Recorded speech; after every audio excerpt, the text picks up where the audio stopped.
everybody. Welcome to another episode of Miss Z TV. I'm here again with my buddy Elephant. Hey Elephant, you want to come out? Hi buddy, how are you today? Hi Miss Z, I'm good. Hey, you're a speech teacher, is that right? That's right, Elephant. Why do you ask? Well, I was wondering if you knew anything about this thing that my friend Crocodile does when she talks. It sort of sounds like she gets stuck on words. Like this. Oh, Elephant, that sounds like stuttering. Stuttering is when someone's fluency or the smoothness of their talking is interrupted because of tightness or tension in the speech muscles. So, Crocodile stutters. Good to know. But Miss Z, what should I do when she stutters? Oh, Elephant, you're such a good friend for asking. But I wonder, have you ever asked Crocodile what she would like you to do when she stutters? Oh, no, I haven't, but I could do that. Yeah, I think that's your best bet because everyone who stutters is different. But there are a few things that most people who stutter say they would like if people did. Oh, do tell, Miss Z. Well, for one, you can use your normal conversation skills like waiting your turn to talk, not interrupting, and using whole body listening.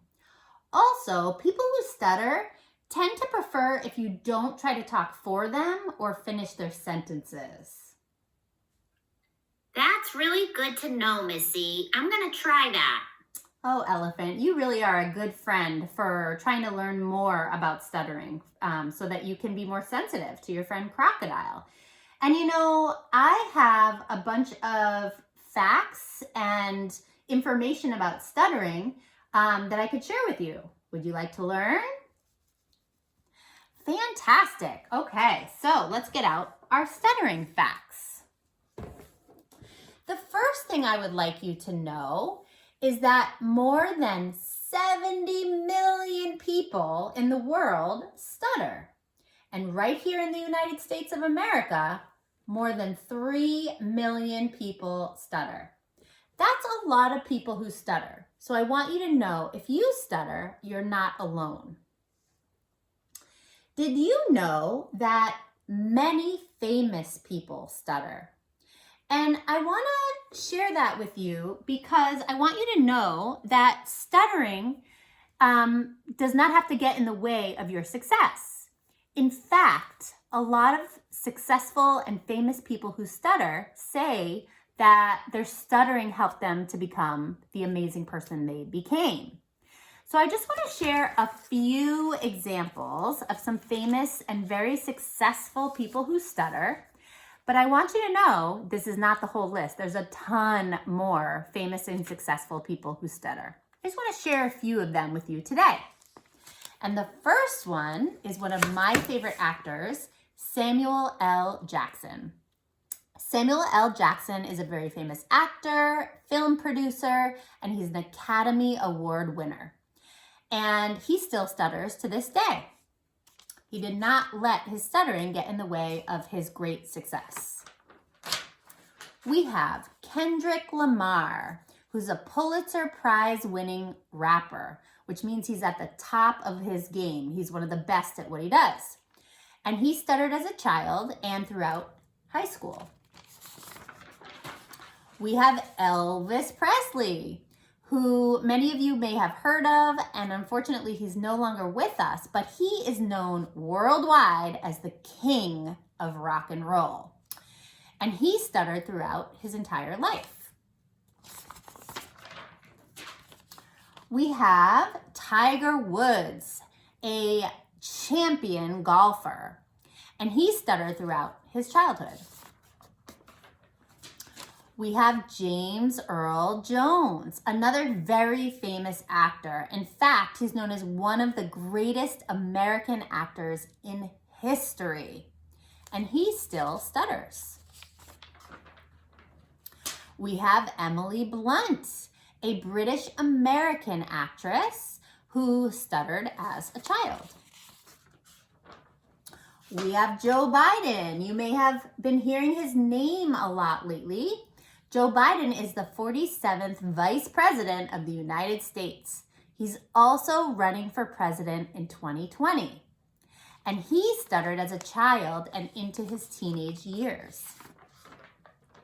We have Nicole Kidman, an Australian actress, producer, and singer. And she stuttered as a child. We have Ed Sheeran, one of my favorite musical artists. He's a British singer and songwriter and guitarist, and he still stutters. And the last famous person I'm going to share with you today is named Alan Rabinowitz. Alan Rabinowitz is a famous zoologist, or a person who studies animals. He was the president, CEO, and chief scientist at Panthera Corporation, which is a nonprofit organization dedicated to protecting the 40 species of big cats in the world. And the reason I'm sharing Dr. Alan Rabinowitz with you today is because we are going to read a story about Alan Rabinowitz and his experience with both stuttering and protecting the big cats of the world. And so stay tuned. We're going to get to that after we go through our facts and did you knows about stuttering. So let's get back to our did you knows. The next one I want to share with you is that we don't yet know for sure what causes stuttering. We do know that stuttering tends to run in families and that there are some brain differences in people who stutter compared to people who don't. But, and there's a big but here, studies show that people who stutter are just as smart as those who don't. The next did you know is we don't yet have a cure for stuttering. But we do have tools and treatments to help manage stuttering. So if you are someone who stutters, there is help out there for you. Okay, we've got a few more did you knows. The next one is stuttering can come and go. So if you're a stutterer, you may have noticed that sometimes your stuttering is more intense than other times. You may even find that sometimes you're completely fluent or your speech is completely smooth. And that's totally normal if you stutter. Some people grow out of stuttering and some people don't.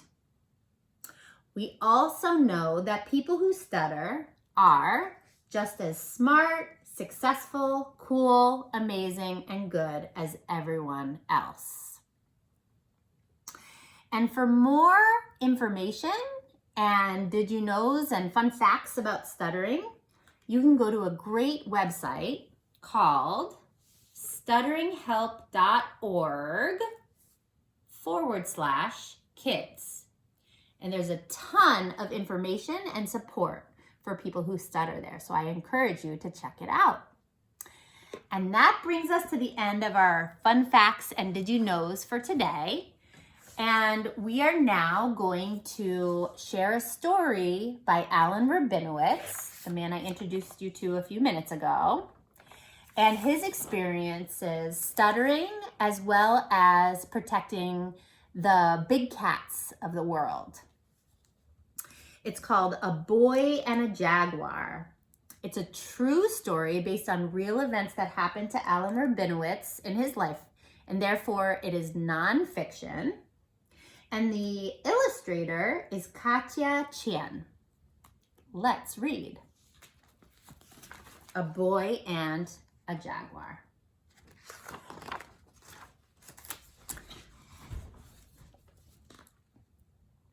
I am standing in the great cat house at the Bronx Zoo. Why is this jaguar kept in a bare room? I wonder. I lean toward my favorite animal and whisper to her. "What are you doing?" my father asks. So we can make a smart guess or an inference that this is Alan Rabinowitz as a boy. We know that this is a story about him and his childhood experiences or his experiences in his life. And we know that he loves big cats and that he spent his life trying to protect them.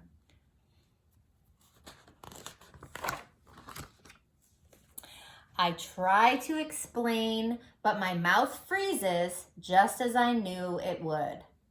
I am a stutterer.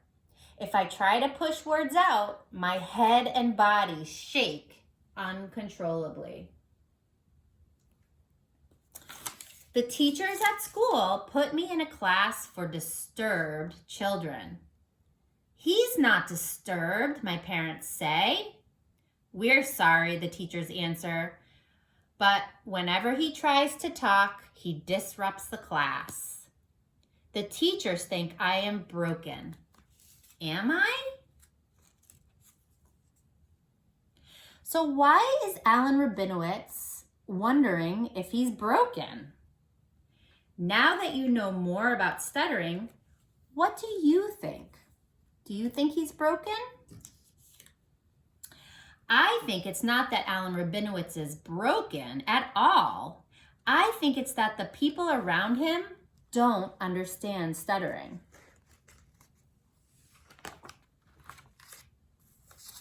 But I can do two things without stuttering. One is sing, only I can't sing well. The other is talk to animals.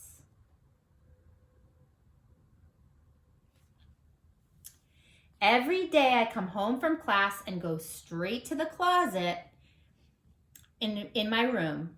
I bring out my pets, a hamster, a gerbil, a green turtle, a chameleon, and a garter snake.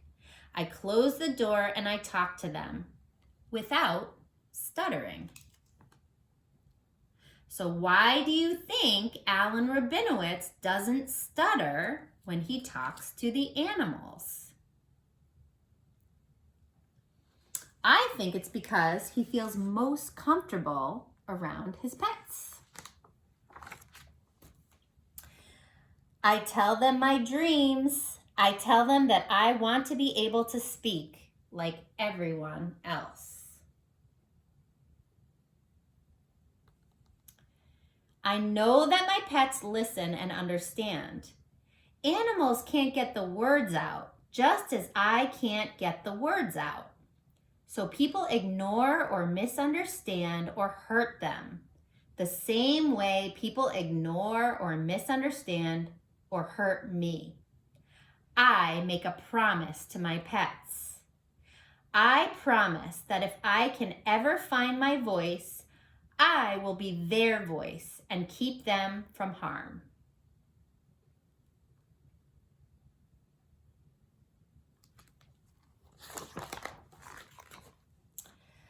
My parents try everything to help me. Doctor after doctor, medicine, and hypnosis. Nothing works. But my father knows the one thing that does work. He takes me to the great cat house at the Bronx Zoo. I go straight to the cage with the jaguar, lean over the railing, and put my face against the bars. I whisper my promise to her fluently. So what do you think the word fluently means? What do we know about Alan Rabinowitz when he talks to animals? We know he doesn't stutter when he talks to animals. So fluently must mean smoothly or without stuttering.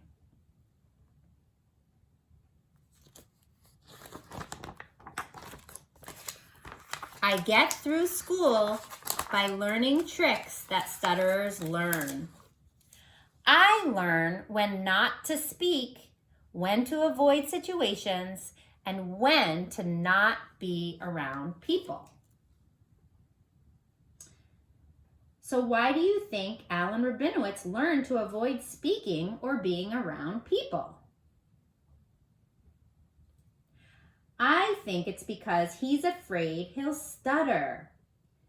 Do you think stutterers should avoid talking, or do you think there's a better way? I think there must be a better way. When I'm in college, my parents enroll me in an experimental program. There, I am told that I am a stutterer and that I will always be a stutterer. Always. But the teacher tells me that if I work hard, I can be a completely fluent stutterer.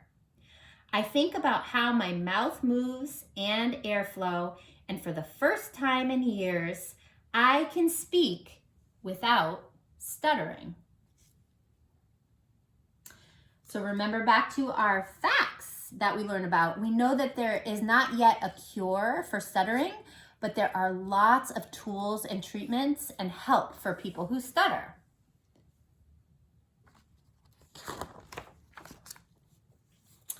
I can speak, but nothing has changed on the inside. I still feel broken. So his stuttering has changed, but inside he feels the same. Alan Rabinowitz may not have known what you and I know now, that people who stutter are just as smart, successful, cool, amazing, and good as everyone else.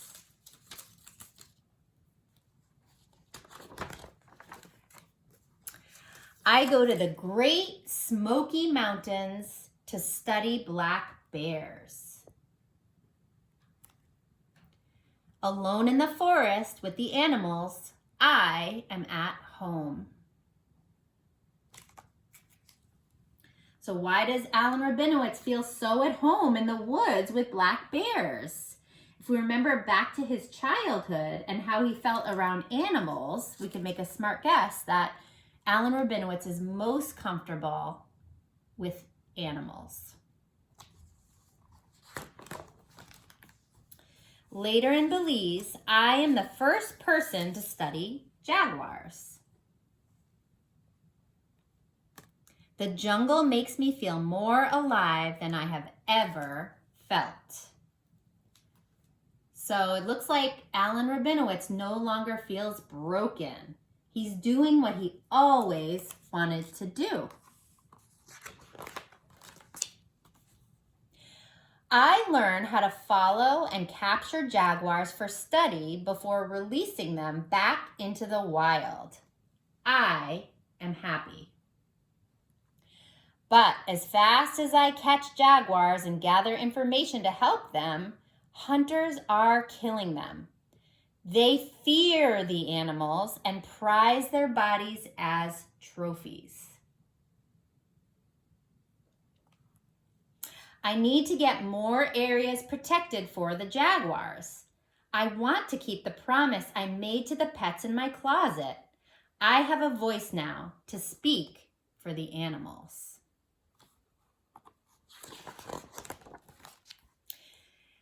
In the capital city of Belize, in the office of the Prime Minister, I am given 15 minutes to make my case.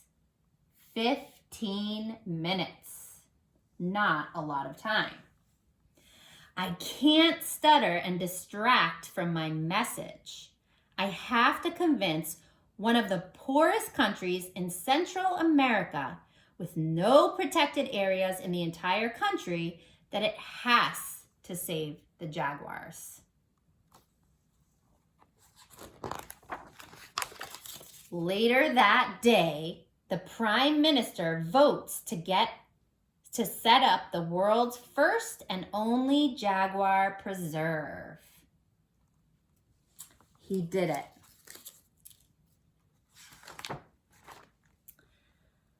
Back in the jungle, I know all the jaguars in the study area from their tracks.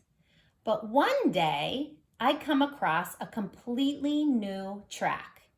The biggest male jaguar tracks I have ever seen. I follow the prints for hours. Not wanting to be caught in the jungle at night without a flashlight, I turn around to go back to camp. There, right behind me, is the jaguar. He must have been following me.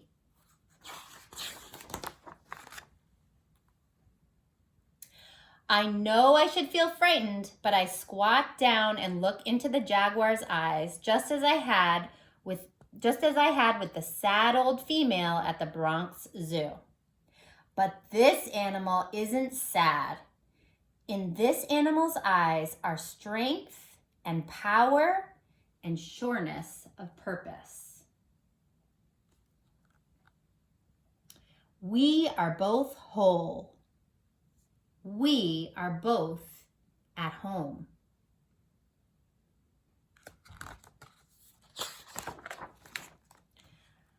I lean toward him a little, the way I had at the Bronx Zoo so many years before.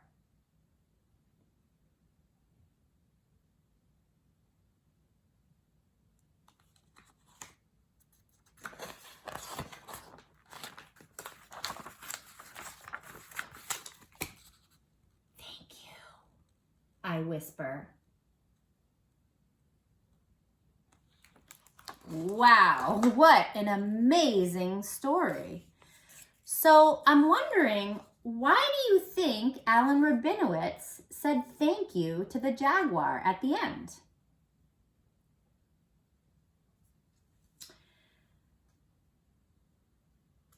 I think it's because that jaguar helped give his life purpose and meaning and make him feel like he wasn't broken, because he did some really incredible work to save the big cat species of the world. And Alan Rabinowitz talks about his experiences as a stutterer and as a conservationist, and he actually attributes some of his success to the fact that he stutters. And he actually has some advice for people who stutter. So I want to read that advice to you right now. Alan Rabinowitz says, if you are a stutterer, you are a uniquely gifted individual. Discover your passion in life, what makes you happy. As a stutterer, you will feel more, live more, and possibly achieve more than you might have ever done otherwise. So that's Alan Rabinowitz's advice for people who stutter. Thank you so much for joining me in today's episode. Elephant, would you like to say goodbye to your friends? Here he comes. Mwah. I'll see you on the next episode of Miss Z TV. Mwah.